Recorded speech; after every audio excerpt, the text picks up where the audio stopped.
अगर आप नहीं बनवा सकते हैं तो आप कह दीजिए बिहार के लोग पैसा इकट्ठा करके दरभंगा एम्स बनवा लेंगे। अगर आप बिहार के हैं तो कम से कम पक्ष और विपक्ष के चंगुल से ऊपर उठ के बिहार के गरीबों के लिए आवाज उठाएं ताकि बिहार का कुछ भला हो सके। अटल बिहारी वाजपेयी को छोड़ के सभी लोग बिहार के साथ धोखा किए हैं, किसी ने बिहार के लिए कुछ किया नहीं है, किसी ने नहीं। देश के प्रधानमंत्री हैं आप तो बिहारियों के भी प्रधानमंत्री हैं आप, और बिहार के लोग भी आपको मान सम्मान और 56 इंच वाला प्रधानमंत्री कहते हैं। तो फिर बिहार में कोई इंडस्ट्री नहीं, बिहार में कोई अस्पताल का व्यवस्था नहीं, क्यों मोदी जी ऐसा क्यों?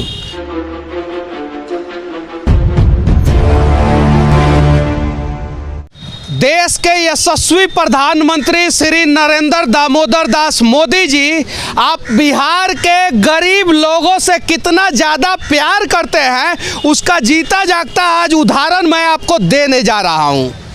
देश में 2014 में 3 एम्स निर्माण का घोषणा आपने किया था, एक साथ किया था, गोरखपुर, गुजरात और दरभंगा एम्स। 2022 हो गया और 300 एकड़ जमीन दरभंगा एम्स के पास है, और 2022 तक सिर्फ और सिर्फ 12 करोड़ 41 लाख 35 हजार रुपया अलॉट हुआ है, और वो भी 300 एकड़ जमीन में मट्टी भराई के लिए नहीं, सिर्फ और सिर्फ 75 एकड़ जमीन में मट्टी भराई के लिए। 2014 में आपने जो घोषणा किया, गुजरात का एम्स चालू हो गया, गोरखपुर का एम्स चालू हो गया, बिहार का एम्स में अभी माटी भरा जा रहा है, वो भी 12 करोड़ 41 लाख 35 हजार रुपया में। सिर्फ काहे आप इतना ज़्यादा बिहार के लोगों से प्यार करते हैं मोदी जी, जरा हमें बता दीजिए।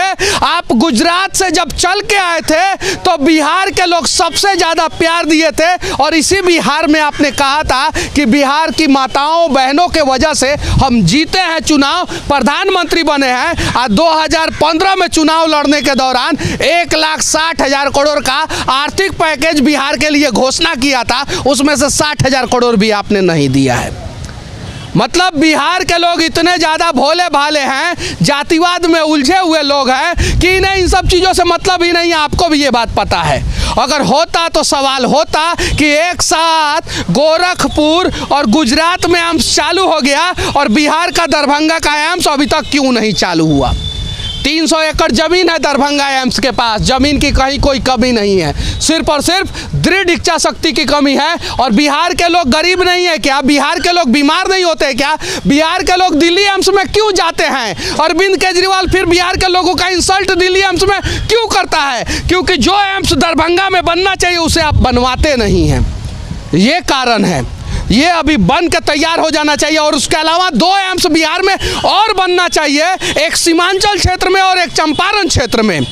कम से कम बिहार में 3 एम्स की ज़रूरत है। पटना में एक एम्स, एक दरभंगा में एम्स, एक सीमांचल में और एक चंपारण में एक एम्स बन चुका है, 3 नया बनवाना चाहिए। तो एक एक एम्सवा को आप इतना स्पीड में बना रहे हैं कि शायद मैं कह सकता हूं कि दुनिया का सबसे धीरा बनने वाला अस्पताल दरभंगा एम्स है।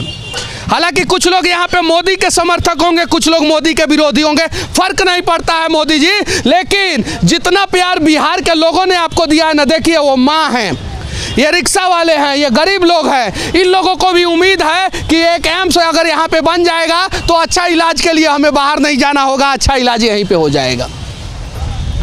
ये पूरा बाढ़ प्रभावित क्षेत्र है, पूरा गरीबों से भरा हुआ क्षेत्र है। यहाँ पे एम्स अगर नहीं बनना था तो आपने घोषणा क्यों किया?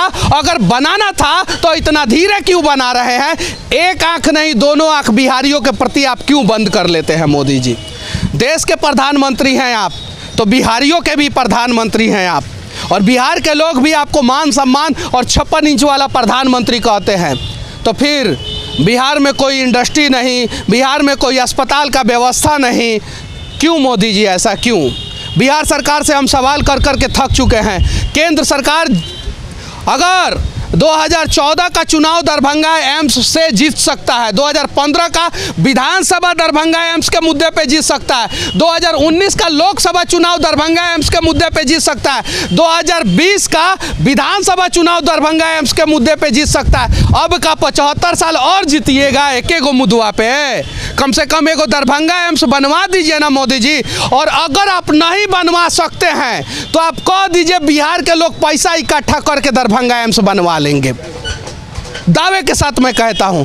लेकिन इस देश के शीर्ष सिंहासन पे, चाहे वो खिचड़ी सरकार हो, चाहे कांग्रेस की सरकार हो, चाहे भाजपा की सरकार हो, किसी भी पार्टी का फर्क नहीं पड़ता है। जो भी प्रधानमंत्री बना है, अटल बिहारी वाजपेयी को छोड़ के सभी लोग बिहार के साथ धोखा किए हैं, किसी ने बिहार के लिए कुछ किया नहीं है, किसी ने नहीं किया है। मोदी जी, आप अपना दाहिना हाथ बाएं साइड दिल है उस पर रख के बताइए कि आपने 5 काम बिहार के लिए अच्छा किया हो। नीतीश कुमार से तो हमें उम्मीद ही नहीं है, लालू प्रसाद यादव से तो हमें उम्मीद ही नहीं है, तब ना हम आपसे गुहार लगा रहे हैं। और अगर आपको दरभंगा एम्स नहीं बनाना था तो घोषणा क्यों हुआ? सच्चाई यह है कि यहाँ के लोग परेशान हैं। आज जो है 12 करोड़ रुपया में माटी भरा रहा है और सिर्फ 75 एकड़ में माटी भरा रहा है। जरा सोचिए, 300 एकड़ ज़मीन है, यहाँ पे काम जो है द्रुत गति से होना चाहिए।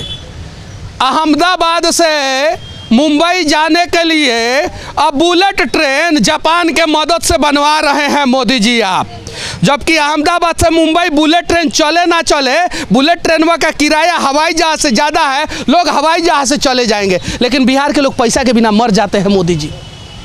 यहाँ ज़्यादा जरूरी ना है एम्स अस्पतालवा बनाना, वहाँ बुलेट ट्रेन 2 साल बादो बनता तो कोई मरता नहीं मोदी जी। लेकिन यहाँ 2 साल बाद बनेगा तो कम से कम 2 लाख लोग पीड़ित होंगे और कम से कम 20,000 लोग मर जाएंगे। मोदी जी, इस चीज़ को समझिए।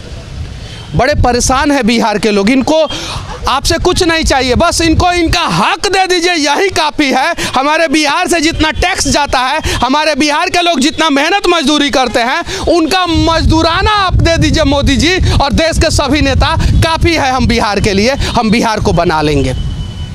लेकिन शीर्ष गद्दी पे बैठे किसी भी पार्टी के नेता चाहते हैं कि बिहार जो है वो शिक्षा के लिए बिहार से बाहर जाए, मजदूरी के लिए बिहार से बाहर जाए, इलाज के लिए बिहार से बाहर जाए और यहाँ तक कि मरने के लिए बिहार से बाहर जाए। क्योंकि बिहार के मजदूरों की आवश्यकता जो है इस देश के हर एक कंपनियों को है और इसलिए बिहार का विकास नहीं किया जाता है। अगर बिहार का विकास हो जाएगा तो बिहार के लोगों को बिहार में ही रोजगार मिल जाएगा और सिर्फ दरभंगा एम्स बन जाएगा तो मैं दावे के साथ कहता हूं कि प्रत्यक्ष और अप्रत्यक्ष रूप से 1 लाख लोगों को रोजगार दरभंगा एम्स से मिलेगा। फिर 1 लाख लोग बाहर कंपनियों में दर की ठोकरें खाने नहीं जाएंगे।